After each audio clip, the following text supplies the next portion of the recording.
Lamb is one of the most underappreciated meats that you can cook on the barbecue, but it is one of the most delicious. In this video, I will show you how to cook a whole leg of lamb on the barbecue, an amazing way to carve the thing up, and I'll even throw in a cheeky gravy. And if you're watching this video shortly after release, it makes the perfect Easter lunch. I picked up this leg of lamb from Sainsbury's on a half-price offer. It cost me £16.63. It seems to be on offer at most supermarkets at this time of year, so it's a great time to pick one up. And the first thing we're going to do is unwrap this into an oven-proof dish, and you'll see why later, and whack on some olive oil. Then some SPG rub. And finally an absolute classic for lamb, rosemary. Now I know from experience that this lamb leg is going to take around 2 hours, but we're not going to cook to time, we're going to cook to temperature. And to monitor the temperature, we're going to use my Ninja wireless thermometer. And that's going to tell me when the lamb is exactly done to my liking. Now after a quick note from my director... That's embarrassing. I'm going to slice up some onions for the gravy.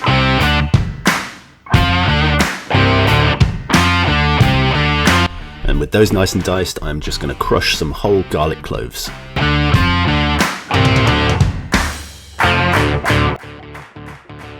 And with that base prepared, I'm now going to add them into the tray that the lamb was seasoned in. This tray is going to hold our gravy, and it's going to sit underneath the lamb while it cooks. And all of those lamb juices are just going to drip down into it, giving it amazing extra flavour. I'm just adding in some boiling water and then some of these stock pots. These are just red wine ones I happen to find in the cupboard. You can use absolutely anything. I also shove in a couple of vegetable ones as well.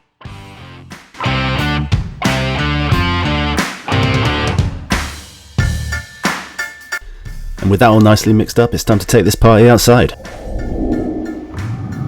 I'm cooking this lamb today on my Traeger pellet smoker, but any lidded barbecue will do. Just make sure you can cook on an indirect heat and you're running it at anywhere between 180 and 200 degrees Celsius, or around 374 degrees Fahrenheit.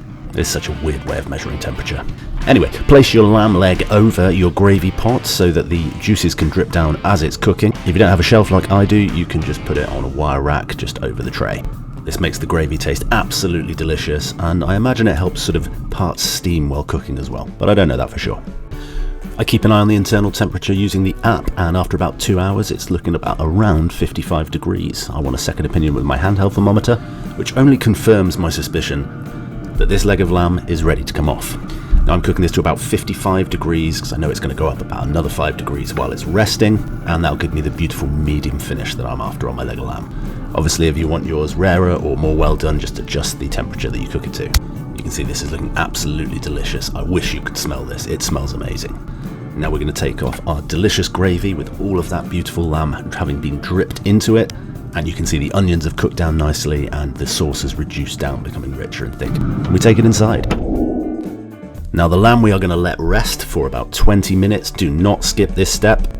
And we are going to use this time to make up the gravy. You could have it as is, but it's a little bit too thin for me, so I'm going to mix together some corn flour and water and add in my gravy mixture to thicken it all up.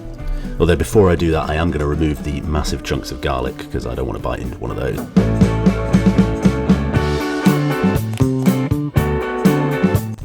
And with them gone, it's time to pour it in.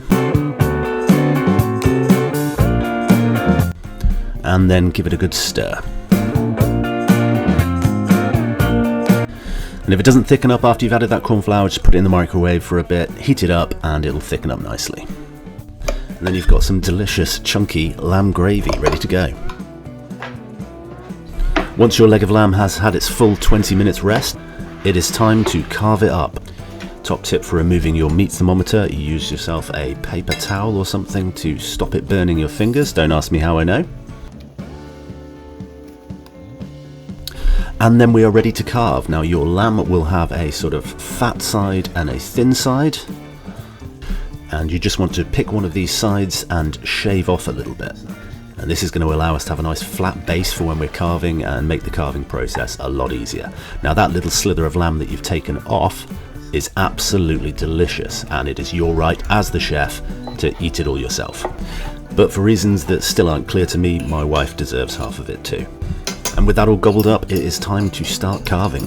As we've created a nice flat base, we're going to carve on the opposite side and slice into roughly 1–1.5 centimeter slices. once you've done this all the way along, you then turn it and slice 90 degrees against those, cutting off these lovely pre-cut chunks. Now you can either slice all of these off at once, or you can do 2 or 3 passes like I'm doing here to have slightly smaller bite-sized chunks. And you can see my thermometer was not lying to me. That is a perfectly juicy medium lamb inside all the way to the bone. Once you've done the one side, just flip it over and repeat the process on the other side.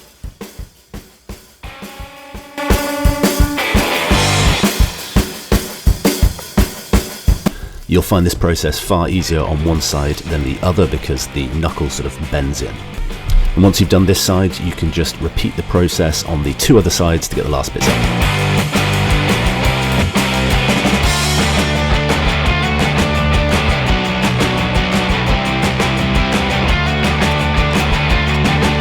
And you will end up with a full chopping board full of beautifully cooked, delicious, medium lamb leg chunks. If you haven't had a leg of lamb on the barbecue before, you are missing out. This thing is absolutely delicious. I'm constantly changing my mind as to whether I find shoulder of lamb or leg of lamb to be the best one to cook, but just cooking this again, I really think it has to be leg for me. It's just got that right balance of tenderness, juiciness and flavour. Now I could just eat this whole chopping board full of chunks of leg of lamb, but apparently that is not a fully balanced meal. So here is my entire roast dinner. And obviously we can't forget that delicious, chunky onion, garlic, lamb gravy. Honestly, I cannot recommend this dish enough. Get yourself a half-price leg of lamb from the supermarket, cook it like this, and you won't regret it. If you do try this, then please drop me a comment. I'd love to hear from you. And as we're at the end of the video, I should take this opportunity to ask you to subscribe, because that's what you do at the end of the video apparently.